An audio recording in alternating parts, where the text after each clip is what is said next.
Il faut faire 1 heure de route au sud de Troyes pour trouver ce paysage. Le village d'Hérisset possède 866 hectares de vignes. Au milieu de l'une de ces parcelles se trouve Gérard Daven.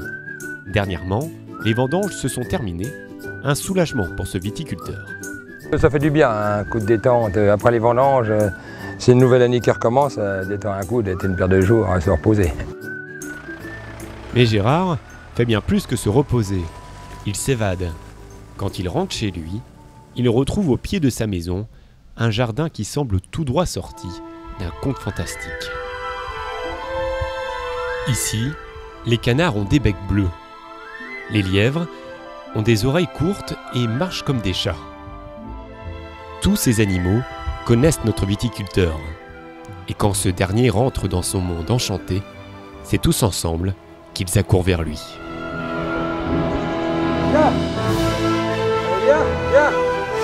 Plus d'une centaine d'animaux surgissent de la forêt et entourent Gérard. Bienvenue dans l'univers d'un viticulteur peu ordinaire. Je me sens bien ici. Dès que je suis parti 5-6 jours, ça me manque. Je vais rarement plus de 5-6 jours en vacances et je reviens.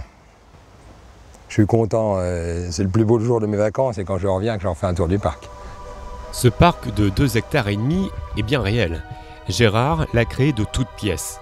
Il a planté 1000 arbres et aménagé des abris pour accueillir ces animaux qui cherchaient un refuge. C'est une commune qui avait des cerfs et des kangourous. Ils n'ont pas pu les garder parce que les services vétérinaires l'ont interdit de les garder. Donc j'ai fait les grillages et après j'ai fait une demande. Ils sont venus contrôler les grillages et ils ont accepté que je récupère les cerfs et les kangourous. Des cerfs du Vietnam, mais aussi des lièvres de Patagonie. Des animaux exotiques qui ont su s'adapter au climat de la région. Les kangourous sont sous les sapins, ils craignent pas la neige ni rien, mais sinon il y a des cabanes derrière, j'ouvre toutes les portes, ils peuvent aller manger du foin dedans et rester dans les cabanes. Il y a des grandes cabanes à l'autre bout et on peut se mettre à l'abri, il n'y a pas de problème et ils craignent pas. C'est pour ça que j'ai pris des animaux qui convenaient avec la région. Hein. J'ai calculé quand même qu'ils ne souffrent pas les animaux du froid. Hein. L'arrivée de ces étranges bestioles n'a pas laissé indifférent le village.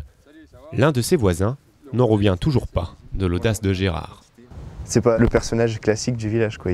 Il a quelque chose en plus. Les lièvres de Patagonie, je connaissais pas avant de rentrer dans le parc, parce que c'est vraiment pas l'animal local.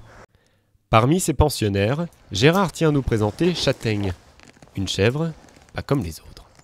C'est une chèvre qui était ramenée des Pyrénées par une personne qui a voulu s'en débarrasser après, parce que c'est des problèmes, ça mange toutes les fleurs, ça mange les rosiers, ça mange tout.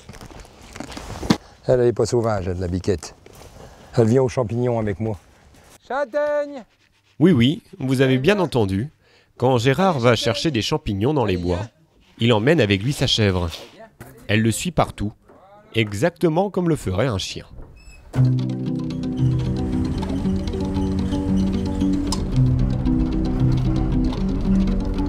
Quand le temps est propice, c'est 1 à 2 fois par semaine qu'il s'en va balader Châtaigne. Allez Châtaigne, on va aux champignons. Allez, viens. Avant de la promener en toute liberté dans les bois, Gérard y est allé pas à pas, comme pour un animal de compagnie. Allez, viens. C'est-à-dire qu'on l'avait emmené en laisse. On l'a emmené en laisse, on l'a promené, puis on a vu qu'elle nous suivait bien, on y avait mis une laisse élastique. Et après, du coup, on a essayé de la lâcher, puis après, on s'est aperçu qu'elle nous suivait partout. Hein. Puis c'est le régal dans les bois, elle peut goûter à toutes les feuilles, goûter tous les arbres. C'est un régal. Gérard a trouvé son bonheur. Quand il est avec ses animaux, il est un homme heureux. Et c'est sans se soucier du qu'en dira-t-on qu'il continue son bout de chemin.